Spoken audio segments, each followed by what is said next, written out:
Teoria e prática de cinema para nativos digitais. Experiências de ensino sobre audiovisual na graduação.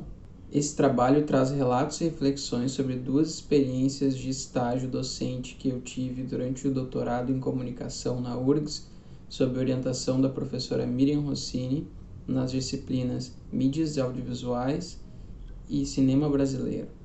A disciplina Mídias Audiovisuais foi oferecida para os cursos de Jornalismo e Publicidade e Propaganda e consistia, teoricamente, na abordagem da linguagem cinematográfica e, na prática, na realização de curtas-metragens pelos alunos.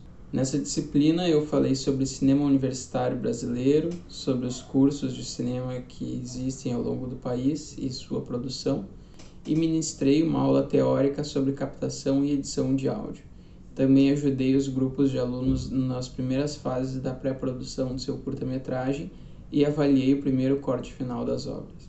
A disciplina Cinema Brasileiro, oferecida aos cursos de Publicidade e Propaganda, Jornalismo e História, versou sobre a tradição cinematográfica brasileira e seus encontros e desencontros com o cinema brasileiro contemporâneo.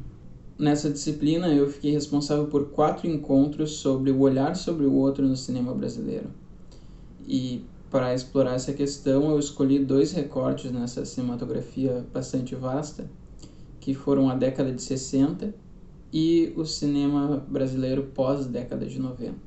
Na década de 60, recorre à imagem do campesino, tanto no cinema novo, quanto nos documentários inspirados pelo cinema novo, como Viramundo e Maioria Absoluta, quanto nos filmes de Mazzaropi, ou seja, tanto num cinema que se pretendia de vanguarda, como num outro cinema altamente popular e com um público bastante expressivo. Cada uma dessas propostas contemporâneas entre si, embora as suas diversas diferenças, convergiam em pensar talvez a síntese da identidade nacional como o campesino, o homem rural. Já o cinema contemporâneo, em regra geral, esquece a busca pelo universal, por esse tipo comum do brasileiro, e parte em busca das particularidades. Dessa forma, eu poderia dizer que se há um universal, ele é justamente aquilo que há de particular. Dito isso, outras diferenças também são identificáveis entre os contextos no que toca ao olhar sobre o outro no cinema, e dizem respeito a uma mudança de postura dos documentaristas em relação aos sujeitos do documentário. Essas mudanças acompanham mudanças epistemológicas nas ciências humanas e também mudanças tecnológicas no próprio equipamento usado para filmar ou gravar.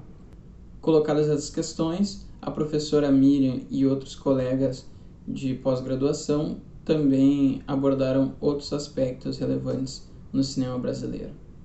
Os alunos nativos digitais pela sua idade e, em geral, dos cursos de comunicação da URGS, certamente já eram habituados ao consumo de audiovisual em diversas mídias. A experiência oportunizou aos estudantes uma imersão em fases, temas, produtos, interpretações possíveis sobre o cinema brasileiro e também a oportunidade de realizar um curta-metragem.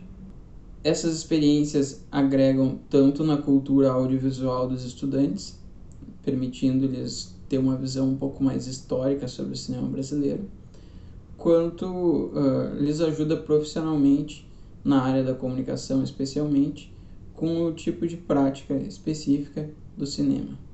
No que toca à minha formação como docente, a disciplina Mídias Audiovisuais me oportunizou entrar em contato novamente com uma série de saberes práticos da minha graduação como bacharel em cinema e animação, e a disciplina Cinema Brasileiro me oportunizou entrar em contato com uma série de temas que eu venho desenvolvendo na minha tese e avançar essa pesquisa.